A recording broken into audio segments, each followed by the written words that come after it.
सुबह का समय था। गांव के बाहर बनी सब्जी मंडी में रोज की तरह हलचल शुरू हो चुकी थी। कोई आवाज लगाकर सब्जियां बेच रहा था, कोई मोल भाव कर रहा था, तो कहीं मजदूर ठेले खींचते नजर आ रहे थे। चारों तरफ वही रोज जैसा शोरगुल और भाग दौड़ थी। मगर इस सामान्य भीड़ में आज कोई ऐसा खास शख्स मौजूद था जिसका वहां होना बिल्कुल भी सामान्य नहीं था। वह महिला साधारण कपड़ों में थी। न कोई सरकारी गाड़ी, न सिक्योरिटी गार्ड, बिल्कुल आम इंसान की तरह।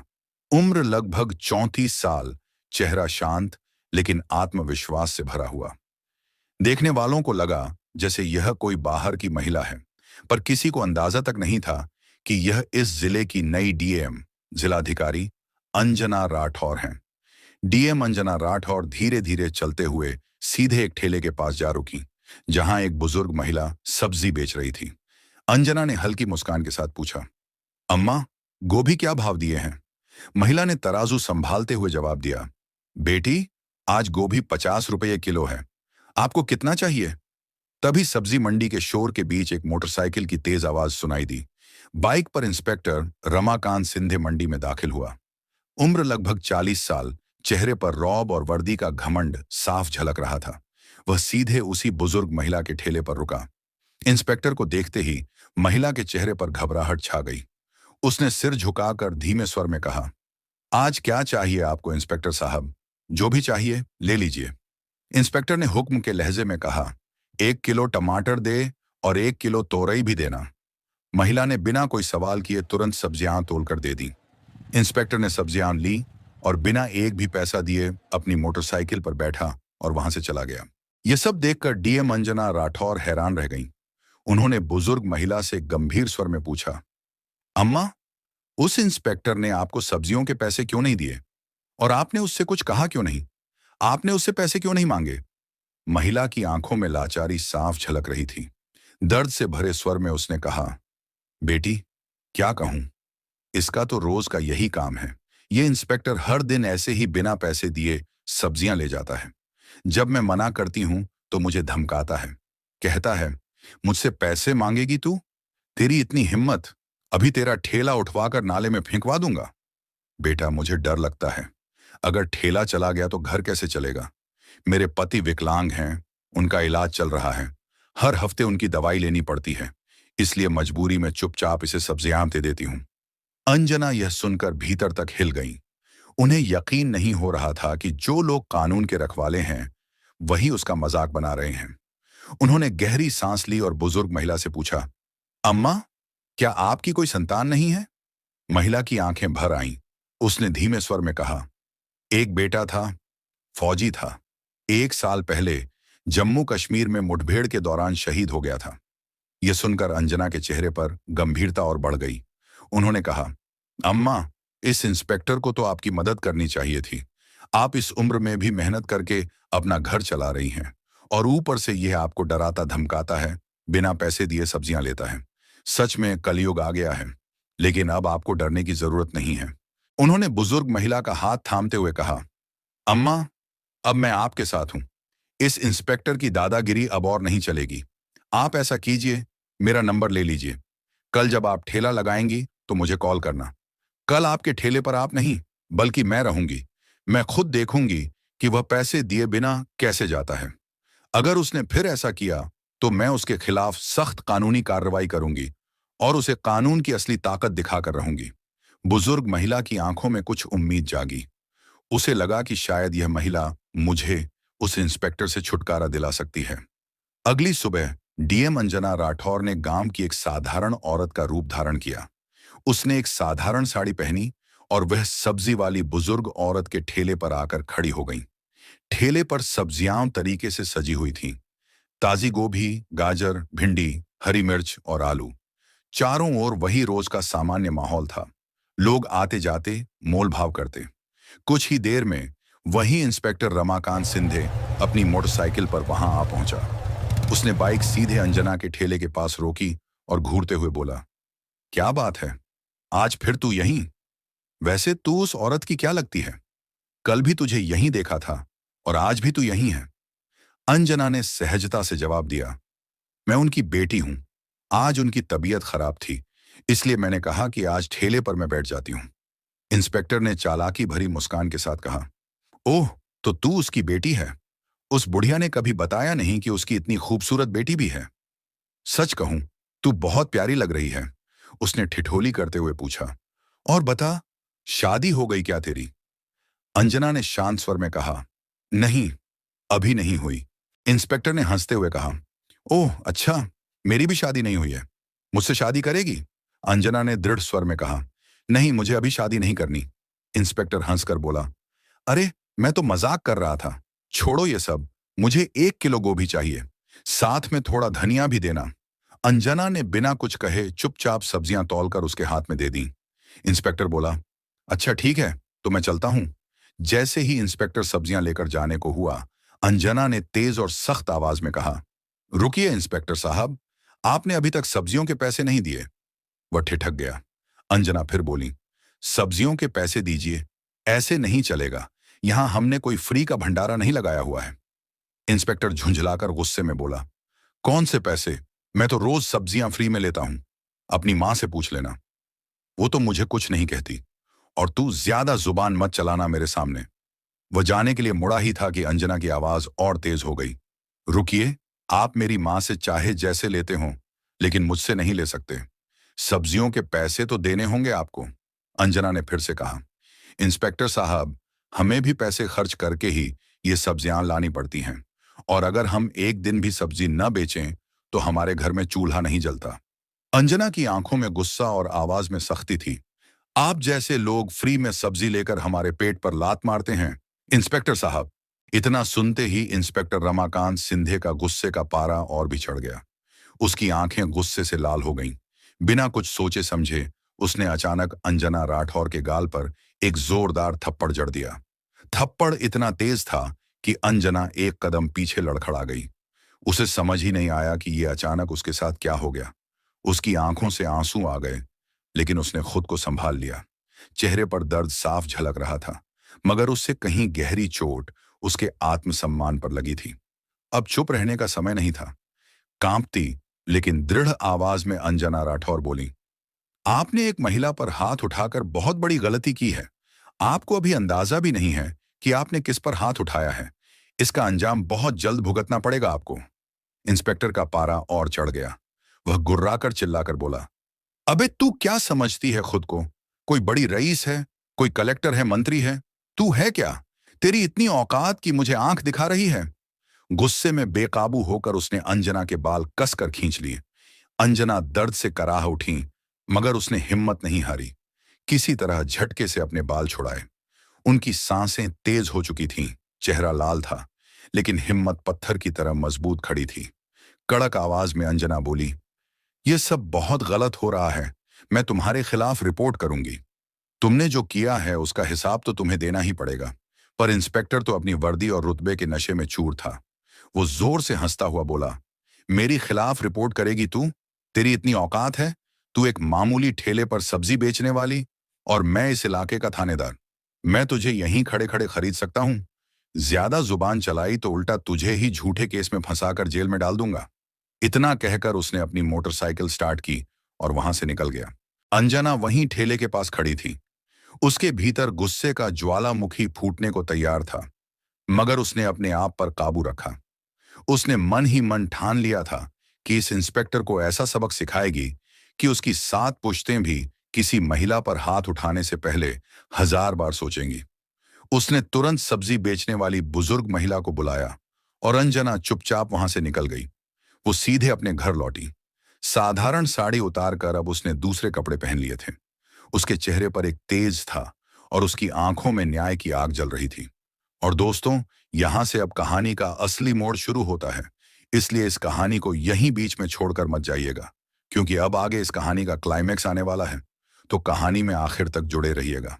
अंजना राठौर इस बार किसी डीएम की तरह नहीं, बल्कि एक साधारण औरत की तरह थाने पहुंची। थाने में किसी को उनकी असली पहचान का अंदाजा नहीं था।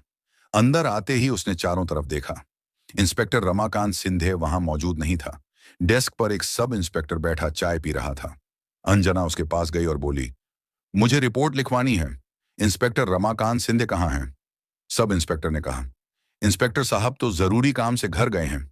अंजना ने कहा, तो मुझे एसएचओ साहब से मिलवा दीजिए, सब इंस्पेक्टर ने फिर कहा। एसएचओ साहब तो फील्ड विजिट पर निकले हैं, आप चाहें तो थोड़ा इंतजार कर लीजिए, वो आते ही होंगे। अंजना एक बेंच पर बैठ गई। अंदर से गुस्से की आग भड़क रही थी, पर चेहरा उतना ही शांत बना हुआ था। थोड़ी देर बाद एसएचओ प्रीतम नायक थाने में आया। उसने बेंच पर बैठी महिला को देखा और तुरंत अपने पास बुलाया और पूछा, कौन हो तुम और यहां किस लिए आई हो? अंजना बोली, एसएचओ साहब, मुझे रिपोर्ट दर्ज करानी है। प्रीतम ने कहा, अच्छा, मेरे कमरे में आओ। दोनों उसके केबिन में गए। प्रीतम ने कुर्सी पर बैठते ही कहा, तो तुम्हें रिपोर्ट लिखवानी है, लेकिन पहले खर्चा पानी देना पड़ेगा। यहां रिपोर्ट दर्ज कराने के 5,000 रुपए लगते हैं। लाए हो तो निकालो फटाफट, फिर लिखते हैं तुम्हारी रिपोर्ट। अंजना का चेहरा सख्त हो गया। वो बोली, रिपोर्ट लिखवाने के लिए तो कोई पैसा नहीं लगता, आप तो मुझसे खुलेआम रिश्वत मांग रहे हैं। एसएचओ प्रीतम ने कहा, अरे तुम्हें किसने कहा कि यहां सब कुछ मुफ्त में होता है? यहां जो भी आता है अपनी मर्जी से पैसे देकर ही जाता है। अगर तुम पैसे नहीं दोगी तो तुम्हारी रिपोर्ट भी नहीं लिखी जाएगी। अब बाकी तुम्हारी मर्जी है। अंजना ने गहरी सांस ली। फिर उसने चुपचाप जेब से 5,000 रुपये निकाले और टेबल पर रख दिए। वो बोली, लीजिए, अब मेरी रिपोर्ट लिखिए।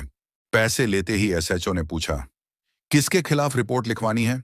अंजना ने सीधी और ठोस आवाज में कहा, इंस्पेक्टर रमाकांत सिंधे के खिलाफ। वो रोज एक बुजुर्ग महिला के ठेले से बिना पैसे दिए सब्जियां ले जाता है। जब वो औरत पैसे मांगती है तो उसे ठेला उठवाने की धमकी देता है और उसके साथ गाली ग्लौज करता है। और जब मैंने इसका विरोध किया तो उसने मुझ पर भी हाथ उठाया, मेरे साथ अमानवीय व्यवहार किया। मैं उसके खिलाफ सख्त कार्रवाई चाहती हूं। ये सुनते ही एसएचओ प्रीतम नायक का चेहरा उतर गया। उसकी आंखों में डर साफ झलकने लगा। एसएचओ प्रीतम नायक घबराकर अटकते हुए बोला, वाह, वो तो हमारे थाने के सीनियर इंस्पेक्टर हैं। और फिर अगर कोई फ्री में थोड़ा बहुत सामान दे दे तो उसमें बुराई ही क्या है? हम पुलिस वाले हैं, हमारे लिए ये सब तो चलता है। अंजना सब समझ चुकी थी। अब उसे यकीन हो गया था कि यह सिस्टम अंदर तक सड़ चुका है। वर्दी जो लोगों की रक्षा के लिए बनी थी, वही अब गरीब और बेबस लोगों को डराने और लूटने का हथियार बन चुकी थी। उसने और कुछ नहीं कहा, बस धीरे धीरे उठी और चुपचाप थाने से बाहर निकल गई। लेकिन उसके चेहरे की खामोशी में अब एक अलग ही बात थी। उसकी आंखों में एक तेज चमक थी, जैसे कोई बड़ा तूफान आने से पहले का सन्नाटा हो। अगले दिन सुबह डीएम अंजना राठौर अब अपने असली रूप में आ चुकी थी। वह सरकारी गाड़ी और सुरक्षा कर्मियों के साथ उस थाने के लिए निकल पड़ी। जैसे ही वो थाने में अंदर पहुंची, थाने में खलबली मच गई। जो स्टाफ कल तक उन्हें एक आम औरत समझ रहा था, आज उन्हें इस रूप में देखकर सन्न रह गया। मुख्य हॉल में उनकी नजर सीधे इंस्पेक्टर रमाकांत सिंधे और एसएचओ प्रीतम नायक पर पड़ी। कल तक रौब में रहने वाले दोनों के चेहरे पर हवाइयां उड़ने लगीं। रमाकांत सिंधे सहमा हुआ बोला, मैडम, आप कौन हैं? प्रीतम नायक बोला, आप तो कल भी आई थीं रिपोर्ट लिखवाने। अंजना ने सख्त स्वर में कहा, हाँ, मैं ही थी।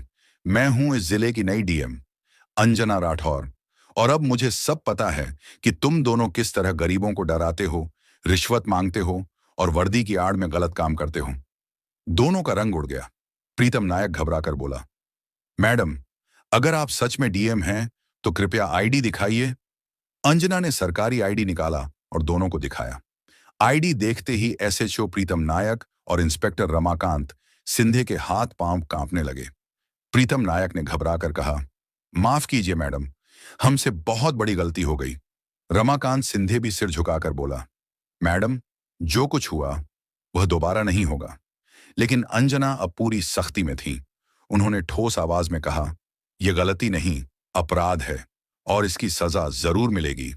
फिर उन्होंने दोनों की आंखों में सीधा देखते हुए कहा, तुम दोनों माफी के लायक नहीं हो। तुम दोनों ने जो किया वो किसी जिम्मेदार अधिकारी का काम नहीं था। वो तो सिर्फ एक अपराधी ही कर सकता है। अगर मैं आज तुम्हें माफ कर दूंगी तो शायद कल तुम फिर किसी गरीब की आवाज दबाओगे, फिर किसी मजबूर मजदूर पर जुल्म करोगे। इतना कहकर उन्होंने तुरंत अपना मोबाइल फोन निकाला और जिले के एसपी को कॉल लगाया। आदेश दिया, फ्ला थाने के एसएचओ प्रीतम नायक और इंस्पेक्टर रमाकांत सिंधे को तुरंत प्रभाव से निलंबित किया जाए। इनके खिलाफ विभागीय जांच शुरू की जाए। पूरी रिपोर्ट कल तक मेरी टेबल पर होनी चाहिए। एसपी ने आदेश मानते हुए तुरंत कार्रवाई शुरू कर दी। अंजना ने थाने के बाकी स्टाफ की ओर देखा और दृढ़ स्वर में बोली, अब इस थाने में गरीबों का शोषण नहीं होगा। वर्दी की आड़ में कोई भी अत्याचार बर्दाश्त नहीं किया जाएगा। पूरा थाना सन्नाटे में डूब गया। आज पहली बार वहां सच में इंसाफ की गूंज सुनाई दी।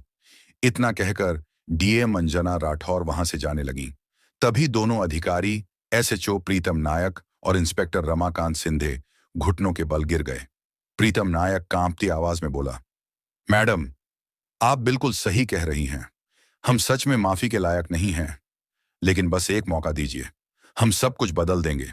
गरीबों का सम्मान करेंगे, रिश्वत नहीं लेंगे और कानून का पालन करेंगे। रमाकांत सिंधे भी सिर झुकाकर बोला, हमें माफ कर दीजिए मैडम। अगर अब गलती हुई तो आप हमें सस्पेंड मत कीजिएगा, सीधे जेल भेज दीजिएगा। अंजना राठौर ने सख्त आवाज में कहा, तुम दोनों माफी के लायक नहीं हो। ये गलती नहीं, ये गुनाह है, और गुनाह की माफी नहीं होती। तुमने सिर्फ एक आम बुजुर्ग महिला पर अत्याचार नहीं किया, बल्कि तुमने मेरे ऊपर भी, एक महिला और एक डीएम के ऊपर भी हाथ उठाया। भूल गए क्या? कल अगर तुम किसी की जान लेने के बाद पैरों में गिरकर माफी मांगोगे तो क्या मैं माफ कर दूंगी? नहीं, कानून माफी नहीं देता, और मैं भी तुम्हें माफ नहीं करूंगी। पूरा थाना सन्नाटे में डूब गया। आज पहली बार हर किसी ने महसूस किया कि वर्दी से बड़ा कानून है और कानून से बड़ा न्याय। अंजना राठौर ने आखिर में कहा, याद रखना, वर्दी पहनने से कोई ईश्वर नहीं बन जाता। अगर वर्दी पहनकर गुनाह करोगे तो यही वर्दी तुम्हें सलाखों के पीछे भी भेज सकती है। इसके बाद डीएम अंजना राठौर थाने से बाहर निकल गईं। पीछे सिर्फ सन्नाटा रह गया। उस दिन के बाद थाना सच में बदल गया। अब कोई रिश्वत नहीं मांगता। हर फरियादी को बराबरी से सुना जाता। गरीबों की एफआईआर बिना पैसे के दर्ज होती। बाजार, गलियों और चौराहों में अब पुलिस लोगों की मदद करती दिखती, डर नहीं फैलाती। वही सब्जी वाली औरत जो कभी सहमी रहती थी, अब अपने ठेले पर मुस्कुराती थी, क्योंकि अब उसे किसी से डरने की जरूरत नहीं थी। इस कहानी से हमें यही सीख मिलती है कि पद और रुतबा सिर्फ दिखावे की चीज नहीं, बल्कि बड़ी जिम्मेदारी है। जब कोई अधिकारी अपने ओहदे का इस्तेमाल गरीबों और मजबूरों की मदद के लिए करता है, तभी समाज में असली बदलाव आता है। अन्याय के खिलाफ खड़े होना आसान नहीं होता, लेकिन सच्चा लीडर वही है जो जुर्म करने वालों के खिलाफ सख्त कार्यवाही करे। और सबसे जरूरी बात, लोगों के दिलों में वर्दी का डर नहीं, भरोसा होना चाहिए। दोस्तों, इस कहानी को सुनाने का उद्देश्य किसी को परेशान करना या किसी की भावनाओं को ठेस पहुंचाना बिल्कुल नहीं है। हमारा मकसद ना ही किसी जाति, धर्म, समुदाय या पेशे को गलत दिखाना है। इस कहानी का एकमात्र उद्देश्य है आपको जागरूक और सचेत करना। अगर आपको यह कहानी पसंद आई हो तो इसे लाइक करें और ज्यादा से ज्यादा शेयर करें। आपका एक शेयर किसी की चुप आवाज को बुलंद सच्चाई बना सकता है। तो आवाज उठाइए, साथ दीजिए और बदलाव का हिस्सा बनिए। इस प्रकार की और कहानियों के लिए हमारे चैनल ब्लैक क्राइम फाइल्स को सब्सक्राइब करना ना भूलें। सतर्क रहें, सुरक्षित रहें। धन्यवाद। जय हिंद, भारत माता की जय।